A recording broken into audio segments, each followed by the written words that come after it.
আসসালামু আলাইকুম ভিউয়ার্স, সবাই কেমন আছেন? আশা করি সবাই অনেক অনেক ভালো আছেন। তো আলহামদুলিল্লাহ আমিও ভালো আছি।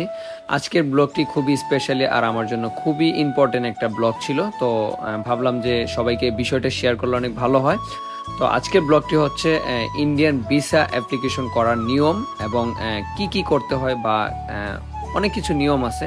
তো এগুলা আমি চিন্তা করলাম যে আমার ভিউয়ার যারা আছে তাদের মধ্যে তুলে ধরি। তো এগুলা কিভাবে কেমনি কি করবেন বা কি কি করতে হয় বা কোথা থেকে কিভাবে করলে ভালো হয়, সহজ হয়।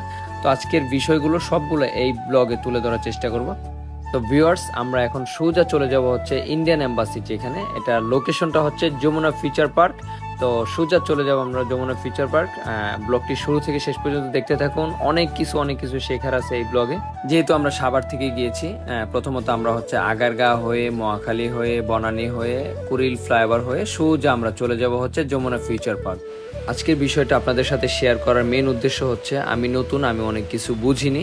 আপনারা যেন এই ব্লগটি দেখে অনেক কিছু বুঝতে পারেন, আপনাদের জন্য পরবর্তীতে কোনো সমস্যা না হয় সেই জন্য। তো যারা যারা ব্লগটি দেখছেন একদম শেষ পর্যন্ত দেখতে থাকুন। কিভাবে কি কি করলে ভালো হয় সম্পূর্ণ প্রত্যেকটা তথ্য আমরা এই ব্লগে তুলে ধরবো। আর আমাদের কত টাকা খরচ হয়েছিল, যারা নতুন যাবেন বা নতুন অ্যাপ্লিকেশন করবেন তাদের জন্য এই ব্লগটি খুবই হেল্পফুল হবে। কারণ আমি নতুন আসছি, আমি ঘাবড়ে গেছি, মানে কিভাবে কেমনি কি করলে ভালো হবে কিছুই বুঝতে পারতেছিলাম না। তো ফাইনালি আমরা যমুনা ফিউচার পার্কের মেইন গেটে চলে আসছি। এখন আমরা ভিতরে যাব।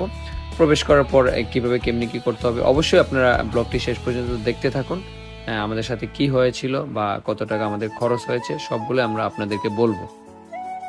আপনারা যখন এখানে আসবেন, এখানে আসার পর কিন্তু প্রচুর পরিমাণে দালাল পাবেন, যারা আপনাদেরকে আপনার হচ্ছে ডলার উইন্ডোজ করার জন্য বা ভিসা অ্যাপ্লিকেশন অনেক ধরনের সহযোগিতা করতে চাইবে। কিন্তু আপনারা কখনোই এখান থেকে করবেন না। এখান থেকে করলে কিন্তু অবশ্যই প্রতারিত হবেন।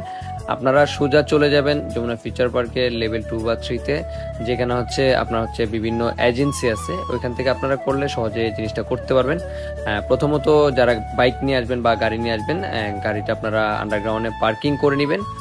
তো আমরা ওই অনুসারে আমরাও আমাদের বাইকটি পার্কিং করে নিচ্ছি। পার্কিং করে সোজা আমরা চলে যাব হচ্ছে ট্রাভেল এজেন্সি যে অফিসগুলো, যেখান থেকে ভিসা অ্যাপ্লিকেশন করে। তো এটা করার জন্য আমরা প্রথমত যে অফিসগুলো যেখানে আছে ওইখানে যাব। তো এর জন্য আমরা হচ্ছে এখন লিফটে যাচ্ছি, উপরে উঠে ট্রাভেল এজেন্সি অফিসে যাব। তো ফাইনালি লিফটে উঠলাম। লিফটে উঠে আমার কিছু ক্লিপ ছিল ওখানে করতেছি। আমরা আশা করি ট্রাভেল অফিসের কাছাকাছি চলে আসছি। তো এইটাতে আসলাম। এটাতে আগে থেকে পরিচিত ছিল, আমার ফ্রেন্ডে ওখানে বসে আছে। তো এখান থেকে সবকিছু কমপ্লিট করে নেবেন, ওই অনুসারে আপনার ডেট দিয়ে কমপ্লিট করে ওখান থেকে চলে যাবেন। তো আমার সবকিছু করাই ছিল, এখন শুধু আমি ভিসা কমপ্লিট হয়েছে, পাসপোর্টটা নিয়ে আসবো। তো দেখেন এই যে এই স্লিপটা কখনো হারাবেন না, এই স্লিপটা হারাইলে কিন্তু আপনার পাসপোর্ট পাবেন না। তো দেখেন এই যে আমার ইন্ডিয়ান ভিসাটা ফাইনালি পেয়ে গেলাম।